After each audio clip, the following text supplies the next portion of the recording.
Amateur Traveler is in its 20th year now, but can you imagine if I had people on the show who had never been to the destination, but had just read about it or seen a movie about it? That wouldn't make any sense at all, and you wouldn't listen. We all know how important it is to receive advice from people who know a destination to get the most authentic local experience. And a great option for experiencing this is Explore Worldwide and their authentic small group adventures, led by local tour leaders, perfect for solo travelers who want to meet like minded people with a desire for adventure. I'm often an independent traveler, but two of my last three trips were with small group tours because they organize everything and it's a lot easier. If you want to recreate the tour I did to Malta, they have a Malta and Gozo Discovery Tour. I'm intrigued by one of their tours called A Taste of Sicily. The company again is Explore Worldwide, and visit exploreworldwide.com to learn more. And thanks to Explore Worldwide for sponsoring this episode of Amateur Traveler. The nights are long, the days are short, and the weather is chilly to downright cold, depending on where you are. It's a good time to slip into a Quince iconic Mongolian cashmere sweaters, which start at only $50. You can treat yourself to everyday luxury at an affordable price with Quince. If you really want to dive into luxury, you can check out their leather handbags, washable silk shirts, and European linen sheet sets. Whatever you're looking for at Quince, all the prices are 50 to 80% less than similar brands, and they do that by partnering directly with top factories and cutting out the middleman. They only work with factories that use safe, ethical, and responsible manufacturing processes. And of course, they use premium fabrics and finishes for that luxury feel in every piece. But you've already heard me rave about my Quince travel pants. Treat yourself this winter without the luxury price tag. Go to quince.com/traveler for 365-day returns plus free shipping on your order. That's QUINCE.com/traveler to get free shipping and 365-day returns. Quince.com/traveler. And thanks to Quince for sponsoring this episode of Amateur Traveler. Got my bags packed, I'm on a roll. I'm heading out there and I'm ready to go. I'm looking real good in my passport photo. Oh, no. Amateur Traveler, episode 640. Today, the Amateur Traveler talks about some lesser-known places like the Tbilisi Mountains, Fada, N'Djamena, and lesser-known events like the Toyota War as we go to the country of Chad. Maybe not today. Welcome to the Amateur Traveler. I'm your host, Chris Christensen, and let's talk about Chad. I'd like to welcome back to the show Francis Tapon from wanderlearn.com, who's come to talk to us about Chad. Francis, welcome back to the show. Thank you so much, Chris. It's an honor to be back.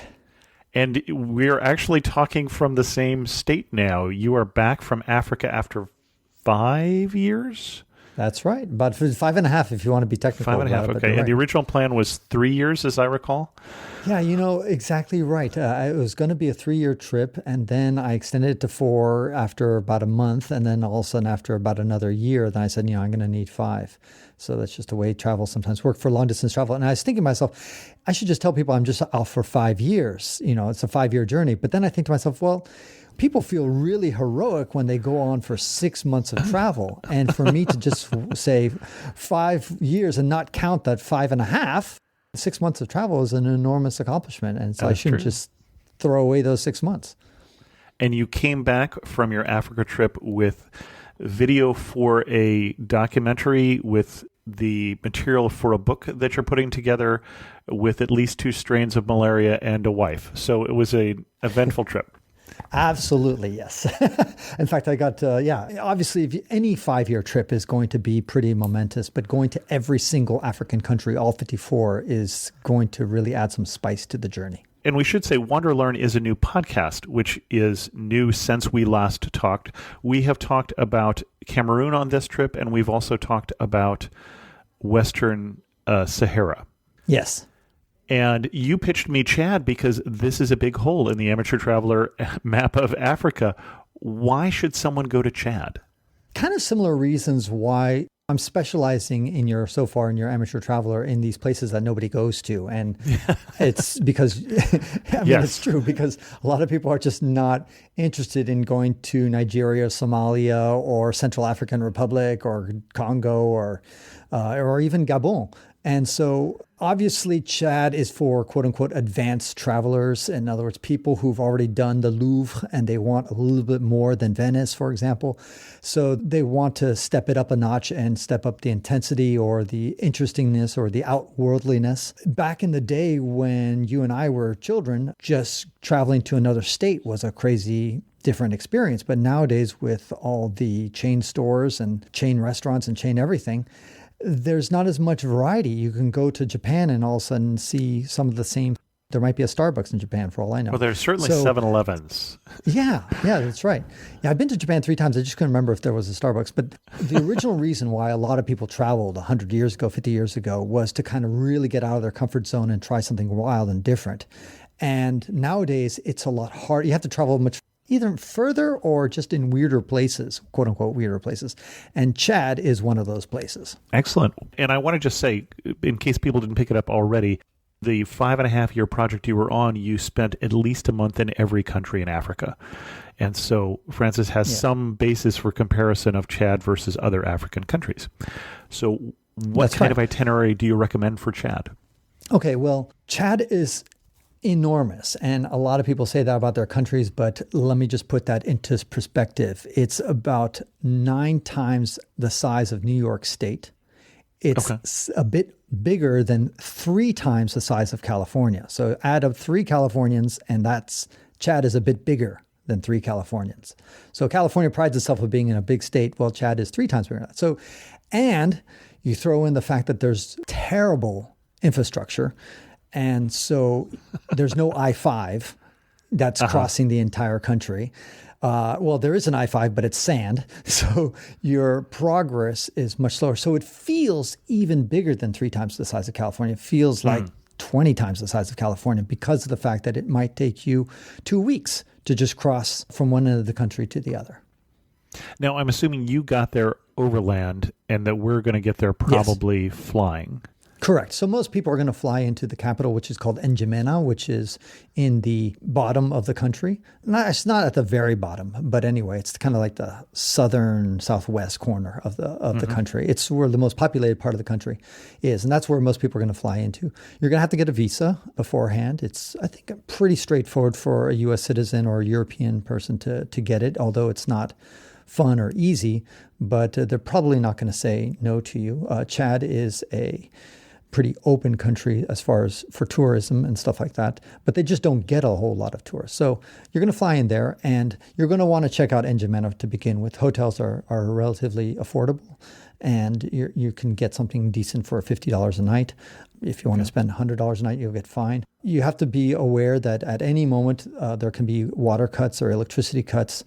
Usually fancier hotels are going to have backup generators and their own well supply or backup water storage tanks. So you're not going to feel it if you're staying at a hotel that's at least $50 a night, probably closer to $100, at least in the capital. The capital is surprisingly clean and I wouldn't say modern, but if you go to the rest of Chad, it's going to feel like, wow, this is where civilization is. This is where everything is happening. And definitely that's one of the things that set itself apart from the rest of the country, because the rest of the country is desert. And that's the only reason you're going to want to go to Chad. Not the only reason, but you're going to have to love deserts. If you don't like deserts, don't go to Chad. Okay. And then from there, the itinerary, you're going to need, you could spend as little as 1 week, but pretty much then you're going to just see N'Djamena and you're maybe going to go to Lake Chad. Lake Chad is relatively close to N'Djamena, which is about maybe a day's journey away. On the map, it looks like it's right next door, but because, again, the infrastructure is pretty poor, it's going to take you at least half a day to get out there, depending on whether you're renting a car or whether you're taking public transportation to get there. And so that's for the week-long itinerary, that's it. But I think it's a shame if you're going to go to Chad to spend only a week. It's kind of silly. The visa is usually good for 30 days, and you should really take advantage and take all 30 days. Chad goes at a slow pace. And so you're going to want to have plenty of time to not just travel, but then to hang out with the people. Everything goes very slowly in Chad. And so you're going to want to go definitely to the mountains, the Tibesti Mountains, which are near Libya up north. That's, to me, one of the best parts of Chad.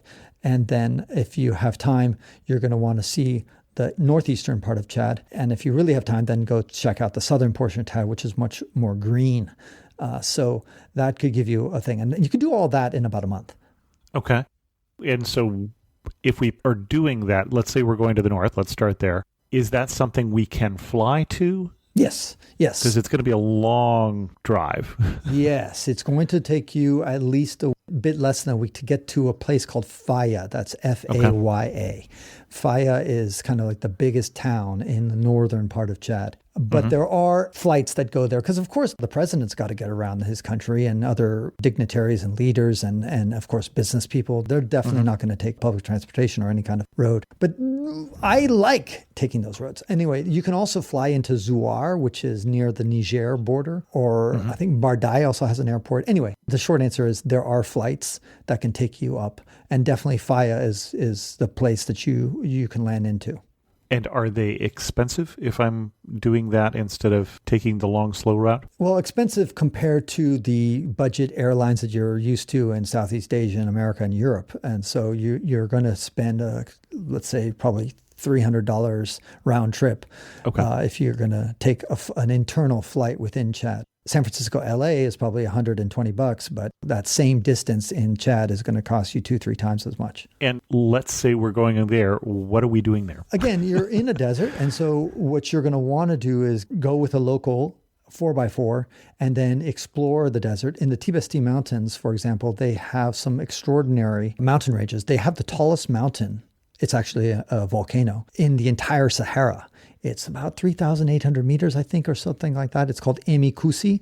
And it's fun to see it on a Google satellite map. If you see Emikusi, it's just this massive volcano that's just sitting kind of in the northern part of Chad there. I actually climbed up to the top of it.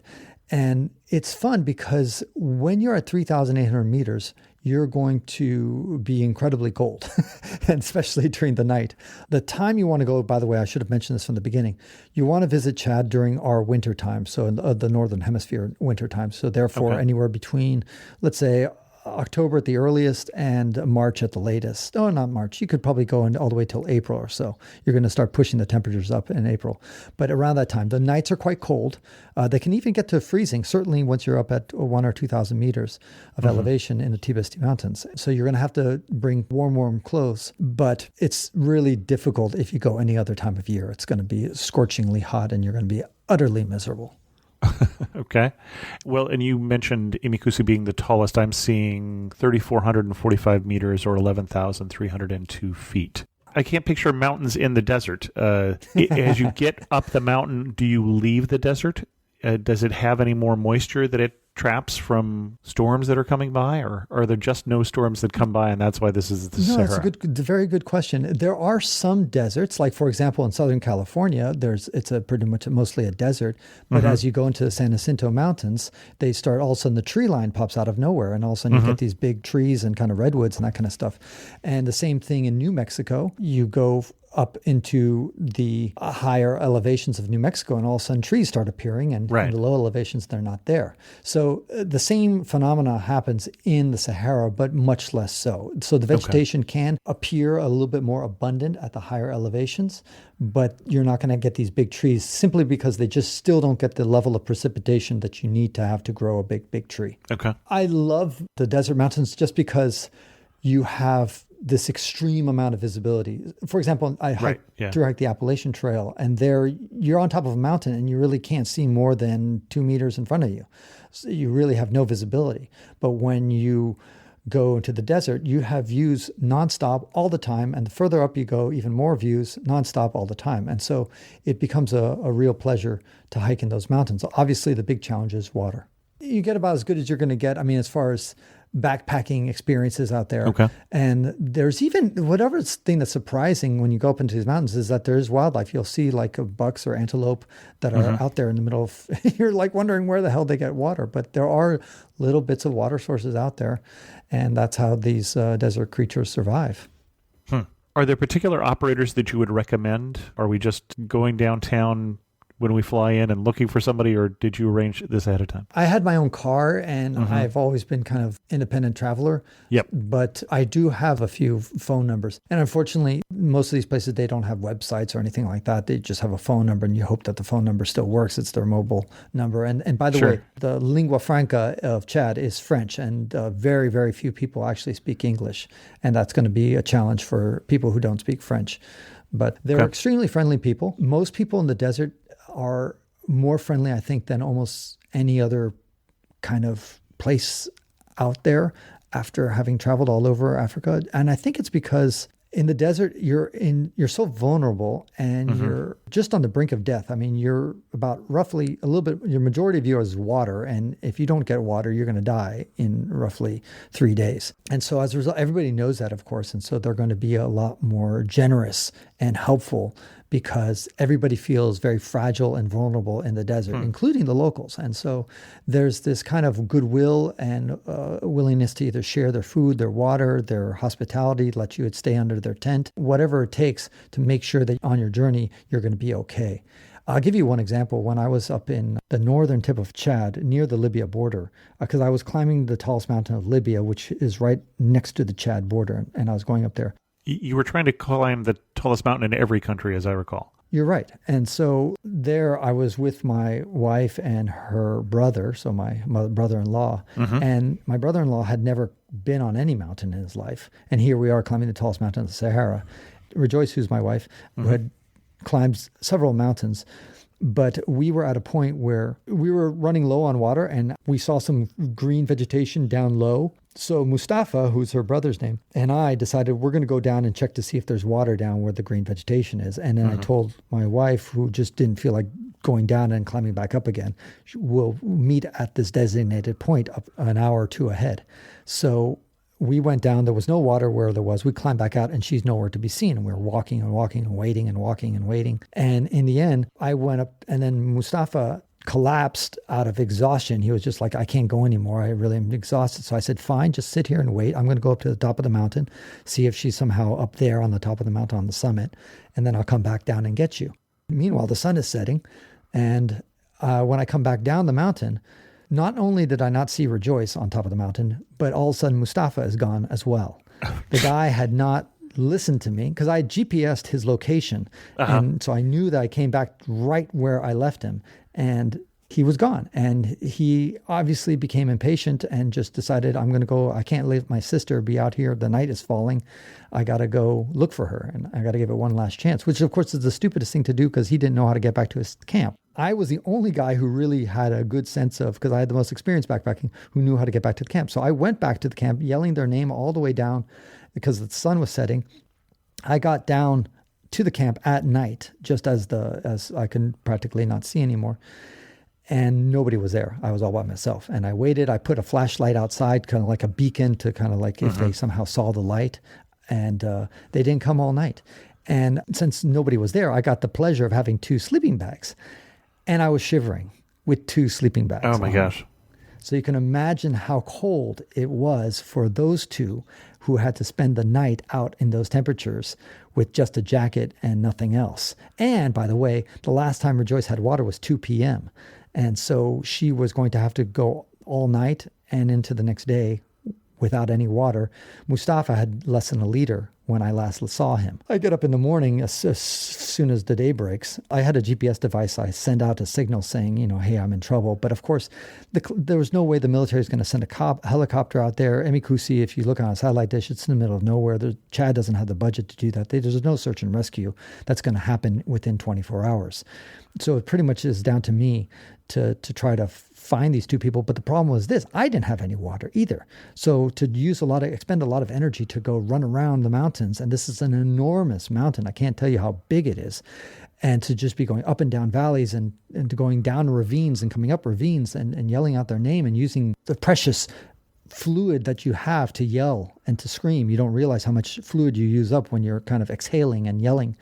To do all that under these conditions was very stressful. And of course, here's my wife, my brother-in-law. I'm in a position of losing both of them. Miraculously, at 8 a.m. or so, Mustafa appeared at a ridge, and he came up, and then he's like, "Where's my sister?" And I'm like, "I have no idea." I said, "Mustafa, you look exhausted, terrible, so I'm going to take you back to the camp. You're just going to sleep at the camp and just rest and just gather yourself because you're in no condition to push on, and I'll look for Rejoice." And on our way back to the camp, I said, "Wait a second, let me just yell out one more time Rejoice's name." So I yell out her name, and all of a sudden, boom, I heard a tiny, tiny reply, because I went up to a crest so that my voice could really carry. And that's when I heard her voice, and I said, great. And so then around, thank God, it was like still early. It was like 9:30 in the morning. So before the temperatures became scorchingly hot, and that's when you really start losing your hydration. So it's super cold at night, very hot during the day, and it's a tough situation. And we still had to walk back about 25 miles, about 35, 40 kilometers or so. It was still a long way back, but fortunately I had kind of conserved water and gave everybody sips of water. And so we made it back to the place. But that was a near-death situation. Which is exactly where we're telling people to go to Chad. Well, or maybe carefully. No, what you need to do is go with a guide. I mean, it's not, we didn't have a guide. Exactly. And most people are not going to separate like we did. But it's just to show how fragile you are when you're going hiking in the desert. You're really pushing it. I had a similar kind of experience in Niger, where I was alone and I had run out of water and near the worst dehydrated state in my entire life. I'm not going to get into that story, but I will tell you. But then when I went up to the Libya mountain, there, because it was after Emikusi, after this Chad mountain, we were a lot more wise, and we were like, okay, we're going to really load up on water. And we carried, I think, about 35 liters of water or something like that, maybe 37 liters of water. It's a lot of water, if you can imagine how much that is, between the three of us. And we dropped off water on our way, on our path, so that we could recover water on our way back. So that kind of made it a little bit more manageable. But anyway, this is a long story. We went to Tekro. I think it's called Tekro or Tukro, which is in the northern part of Chad. It won't appear on any map. It's basically a military base that's around an oasis. And there, I got there, and the guy, he gave me free water, free diesel fuel at one point, gave me a canister to carry it. And he was just incredibly generous. And this was a military guy. And usually, and put this in context, in the other 53 African countries, almost everywhere I went, people would be, especially people in authority, would try to bribe me, try to extract the most amount of money from me. Try to get bribes from you, rather. Yes, thank you. And this guy, on the other hand, because we're in the middle fragile desert, he was far more generous and not at all doing the typical practices that you find all over Africa. And by the way, another side point, in Sudan, another desert state, again, the Sudanese, super generous, super open, super hospitable. And so I think it's something to do with that desert culture that really makes people different than other cultures. Excellent. Do we want to talk anything else about northern Chad, or shall we go back down to Lake Chad? The only other thing in northern Chad, and it's a place I haven't been to, but I've heard about, it's near Fada. So there's Faya, F-A-Y-A, and there's Fada, F-A-D-A. And so there are some petroglyphs that you can find in near Fada, and these strange rock formations, exotic rock formations.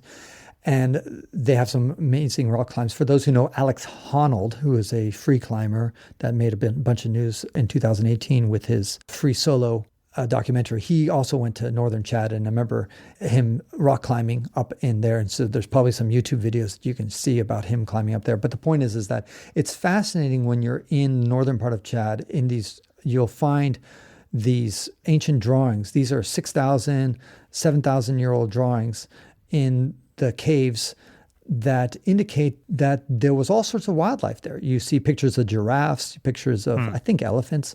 And it was basically like the Serengeti. And obviously, these people didn't go to the Serengeti and come back and draw pictures about how their life was in the Serengeti. It's because the Serengeti was right there in northern Chad. In other words, it was a very verdant place where you had a rich animal life. You had cows, and you see pictures of cows all over the place. And so the whole Sahara was like that about 10,000 years ago. But the climate changed over centuries, and eventually the Sahara just expanded and became desert.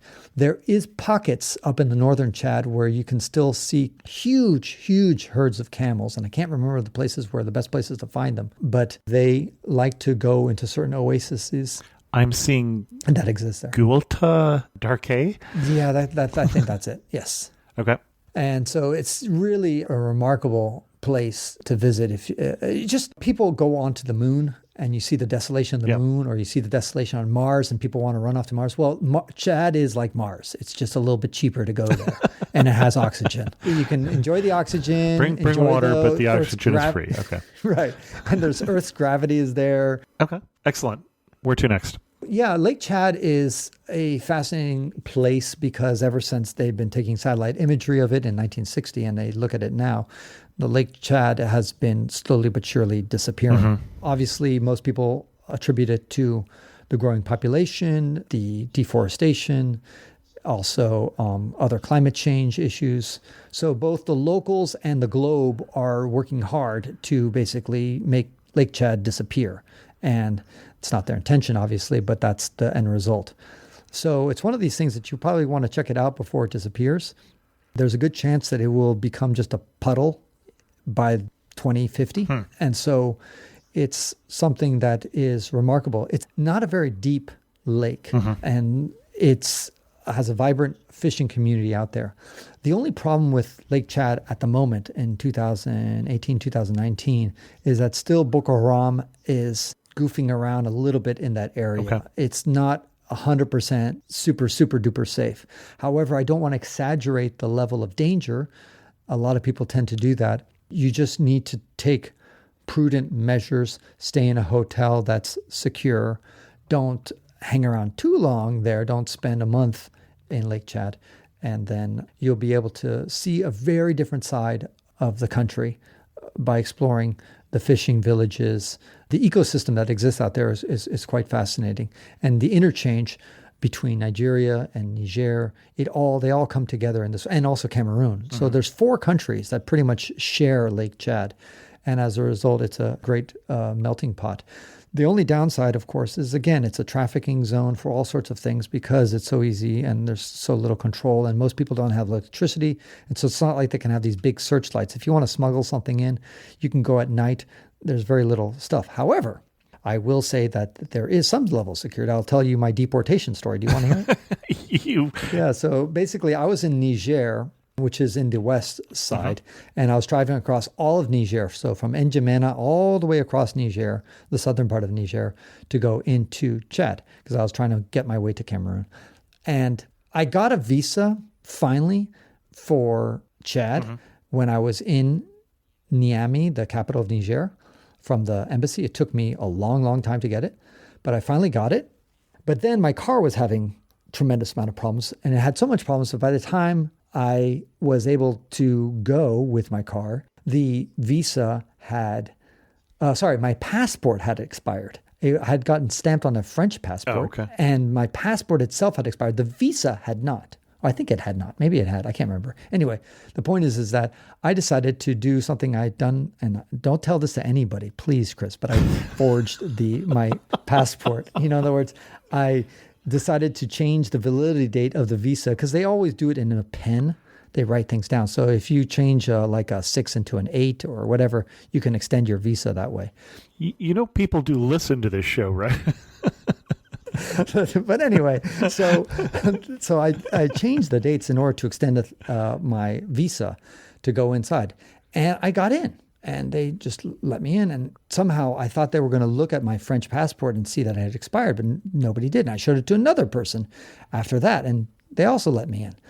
So I thought, okay, great, I'm in the country. I was in Bol, so it's B-O-L. If you look at it on a map, it's pretty deep inside of Chad. If it's on Lake Chad itself. And by then I had gone through immigration, all that other stuff. So I was just kind of walking around the town waiting because I was hitchhiking in on a big truck. And he had to like refuel or do whatever he had to do. So I was just walking around the town and exploring Bull. And then all of a sudden, this guy came up. He was a plainclothes. I didn't know he was an immigration official, but he was an immigration official sitting there in Bull in the middle of the country. So to put that in perspective, it's like going into Denver and all of a sudden an immigration official like Border Patrol like says, "Hey, what are you doing here by," or whatever, Utah, Salt Lake, show me your passport stuff. I'm like, what? I went through immigration a long time ago. Why are you guys asking me this stuff? So I was like, okay, I just showed it to him.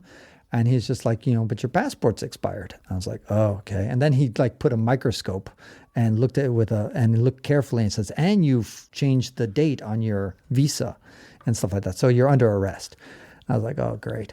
And so I said, can we resolve this any other way? Because I was expecting I just bribe him and he lets me go. He says, if you just had a valid passport, you'd be fine because your visa is valid. Because I kind of convinced him that the visa was legit. And I said, really? That's all I need? I just need a valid passport and you'll let me continue on to N'Djamena? And he says, yes, but unfortunately your French passport's expired. I said, okay, wait a second. Here's my Chilean passport, because I have a passport from Chile, which expires in 2 years of validity left in it. And the same thing with my United States passport, which is also expiring in 2 years. So I said, like, voila, there's 2 valid passports showing you that I am who I say I am. It's the same guy who's in the French passport. And now you've got 2 valid passports. You asked me, just show me a valid passport and I'll let you go. And there it is. And it says, oh yeah, but this is not, but your visa is on the French passport. I'm the same person. You wanted a valid passport. There's your valid passport.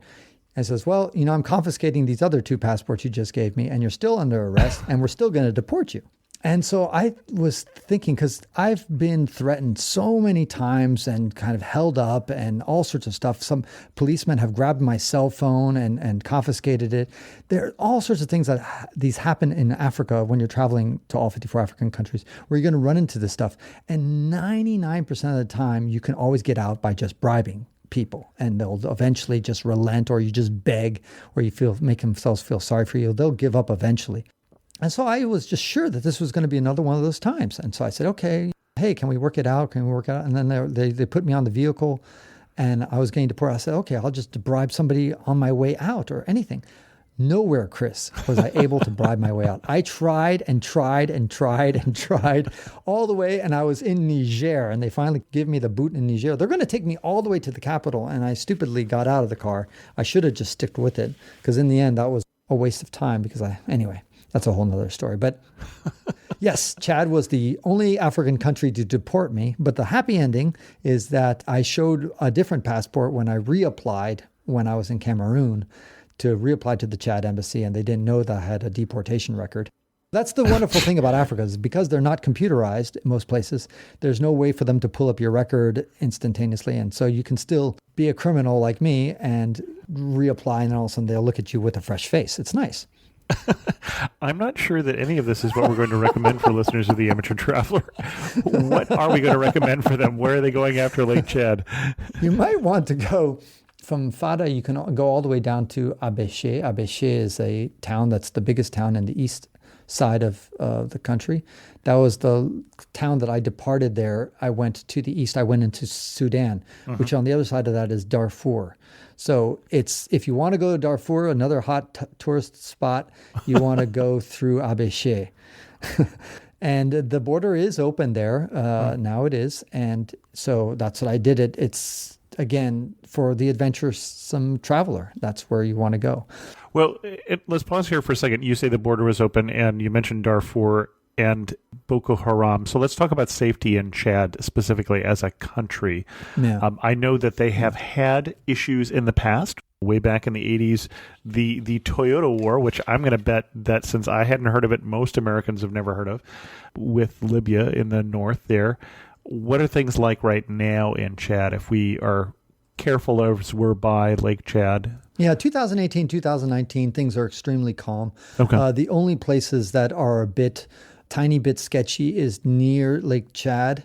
And the only other place where you might have a tiny bit of caution is along the border, the kind of the southern border there with Central African Republic. Maybe there's a slightly, but I don't think it's a big deal. The Cameroon border is totally fine. And the Sudan Darfur border is largely fine as well. So look, anything can happen. There's no guarantees in life. We've already said this is not travel 101. Exactly right. This is for the advanced traveler, and this for is the not where you're going traveler. to go to the Club Med. Exactly right. But there is plenty of sand and sun, just like the Club Med. There's sand and sun. But the only other place I visited is a tiny place called Fianga. That's Fianga. Okay. It is right on the other side of the Cameroon border, and that's because my wife's grandmother lives there. So my wife comes from the northern part of Cameroon, and when you grow up from the northern part of Cameroon, her mother lived in Chad, she lived in Nigeria, she lived in Cameroon. So it's all kind of a blending. The borders are kind of porous. And just to give you an idea, I went to Fianga, hung out there, and I could have gone back to Cameroon. There was really no border check. The border check was only as you're leaving Fianga to go deeper into Chad. So it just shows you it's kind of like, I don't know. So if you're in Juarez and you want to go to El Paso, it's kind of like they don't check your passport. But then once you're leaving Juarez to go deeper into Mexico, then all of a sudden they check your passport. It's one of those situations. Okay. It's a little bit more vegetation down in the southern Chad. So I can't really recommend too much there simply because I haven't spent much time there. Again, this is for the independent traveler. What I would recommend is if you could rent a car, that would be useful unless you want to have the fun experience. Like if you're a solo traveler, I would go and just take the buses and the public transportation because renting a car is extremely expensive because you're going to need a 4x4. And even more importantly, you're going to need to know how to get yourself out of the sand because you can get yourself stuck in the sand. And if you're all by yourself and you have no skills, believe me, it happened to me myself, so I know what I'm talking about, then you can really be screwed. So I think it's better you can just take a bus ride. It's going to be slightly slower. It actually will be slower, but at least you're not going to have to do the digging when your car gets stuck. Okay. Anything else we want to cover before we start to get some of our wrap-up questions? The key thing I want to emphasize is just the fact that you're talking about a country, again, 3 times the size of California, population of only 12 million. So they're also mostly Muslim. There are pockets of, I think about a quarter of the population is Protestant or 40% is what I saw. Maybe half. Yeah. But I feel the influence. I don't know where those Christians are hiding because everywhere I seem to have gone, I guess they must be in the southern region of Chad. That's where they must be because everywhere else I went to, it's a very Muslim country. So if you're a woman, you're going to want to bring a headscarf and always cover yourself up. And if you're a man, never wear shorts. So these are just simple protocols that you want to abide by. It is a poor country, but a very hospitable country. And you're not going to have to fear for your life. I think you're going to get a very, very different experience than those who are going to, let's say, Tanzania and safaris and all that other stuff. You're going to get I don't like calling it authentic travel experience because I think there's authenticity in the Grand Canyon. But I just still think that you should sometimes get out of your comfort zone and go to some place that is wildly different, even if it won't be always enjoyable and perfectly run tour. Okay. You're standing in the prettiest spot that you saw in Chad. Where are you standing? What are you looking at? That's an easy one. Emikusi, tallest mountain of Chad. It's a remarkable area. And you probably at even night, nicer you if you don't have to be calling out somebody's name. Exactly, and sitting there all alone shivering. Where we went, and I could give you the GPS coordinates, there is a hot spring that is there. And because it's a volcano. Right next to Emikusi. Yeah. Right. It's kind of sad in some ways. I mean, it's kind of like you get all excited because there's a natural hot spring out there. But unfortunately, the Chadians, the locals there, have really kind of, I think they could have made it a wonderful touristic destination, but they're just not being good stewards, in my opinion, to be blunt about it. There's a lot of trash. They pick a certain area to do their laundry. It's just not well maintained. And it's kind of sad and disappointing that they're not doing it. Also, by the way, it's not a co-ed kind of jump in. The women have their certain hours they go, and they have to go fully clothed into the hot springs. And the men have their certain hours where they can go, and they just have to wear something to cover their bottoms. Okay. one thing that makes you laugh and say only in One thing Chad. that makes me laugh, only in Chad. Only in Chad will I'm going to get deported. No, it's probably not the only place I'm going to get deported. But it was really the only place I got deported, and only in Chad did that happen in all of Africa. And I broke so many laws all over Africa and had so many wonderful opportunities to be deported, and rightfully so. But it was only in Chad where it actually happened. I feel like this might be the point where I tell you that we've had 3.5 million downloads of Amateur Traveler this year. And that this may have been a bad thing to talk about.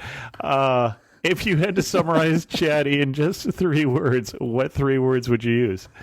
Well, desert would certainly be one of them. Yep. Empty would be another. And it's probably an overused one, but friendly is it comes to mind as well. They are quite friendly people. The only thing to sometimes be careful of is that sometimes they're going to say, okay, you're the foreigner.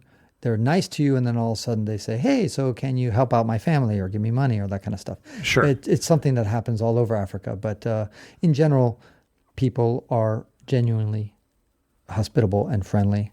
And that is something that is remarkable and should be treasured. Excellent. Our guest again has been Francis Tapon. And Francis, tell us a little more about the upcoming book and documentary. Okay, well, basically, the book is going to come out on Africa Day, which is May 25th, and it's going to come out in 2020, which will be the 60th anniversary. And it should be 54 chapters, so 1 chapter per country. It's called The Unseen Africa. And it should be a big fat book, kind of like my previous book, The Hidden Europe. Mm-hmm. And it's going to not be a travel guidebook like a Lonely Planet. Rather, it's going to be a travel log. And it's going to help people distinguish between, okay, what's the difference between Chad and Niger and Nigeria and Cameroon and Central African Republic? These are all countries that are bordering the Sahara or in the Sahara, and how can we distinguish between the two, and to help people through that. And for the documentary that I'm going to be doing, it's again kind of the same idea. I just think that we have a limited perspective of Africa, and I want to kind of enrich that. At the same time, I think we have a very politically correct notion of Africa. Sometimes we're afraid of criticizing it, because people will call us racist and all that other kind of stuff. So there'll be times in the book and in my documentary where I will not shy away from saying things that might be viewed as politically incorrect, pointing the finger at Africans for some of their own problems. But I think it's necessary to kind of make people understand that not everything that's bad in Africa is the fault of the foreigners. Yes, some of it is, but some of it is indigenous, and it's the own creation of the Africans themselves. So I kind of that took me 5 years to figure that out, and I think it's a valuable lesson, and I would like to share and show some of the evidence of why I believe that is true. Excellent. And if people want to hear you before the book comes out, you've also got a podcast now, which is... Yes, and it features this guy named Chris Christensen. So you claim, although that episode hasn't come out yet, I believe. But yes, so wanderlearn.com, so to wander and learn. That's where somebody should subscribe to the show. People have some extra time in the day. You can listen to me when Chris isn't talking to your ear. I can say a few words of travel advice. Francis, thank you for coming back on and sharing with us your love for Africa and your love for Chad. Thank you so much, Chris. I got some good feedback on the episode from last week on Botswana. Diane said, I really enjoyed that podcast. I felt like I was there with the sounds of the animals and the excitement when the lion sauntered by the camp. I'm glad to hear that. I was certainly my intention. And of course, if you do want to be there, then join me in Africa in May of 2019 on safari to South Africa, Botswana, and Victoria Falls. And more information about that at amateurtraveler.com/Africa2019. I had a couple reviews on Amateur Traveler here in December. One was from Mateo James, who said, Chris 2X is an OG, original gangster. For those of you who don't have cool friends like I have, I had the opportunity to chat with Chris, and he is the real deal in the travel world. Not only is he well-traveled, but he's authentic and careful about sustainability. He truly is one of the veterans in the industry and has paved the way for others. Great work. Chris, keep it up. Thanks so much. And then I did get another review from Woodlands Soul. It said, "This is a great episode. I look forward to exploring this area during a U.S. trip in the upcoming spring. A quick correction, the name of the Serbian artist mentioned is not Maria Abramovic, but Marina Abramovic, two different names. I am from the area, and the difference is more than just a letter. Just throwing that out there. Thanks." And I should comment that if you're doing a comment on the episode, that's better to send that to me in email, because the people who read these won't have any idea which episode this person is talking about. I happen to know it's the Hudson Valley episode, but that's just not the best way to leave a comment on an episode. There's really no way in Apple Podcast to do that. Or put a comment on the episode. Comment on the episode's even better, because then people who read the episode will get that, even if I don't get around to correcting it in the show notes. With that, we're going to end this episode of Amateur Traveler. If you have any questions, send an email to host@amateurtraveler.com, or better yet, leave a comment on this episode at amateurtraveler.com. And thanks so much for listening. I got to see one more cathedral.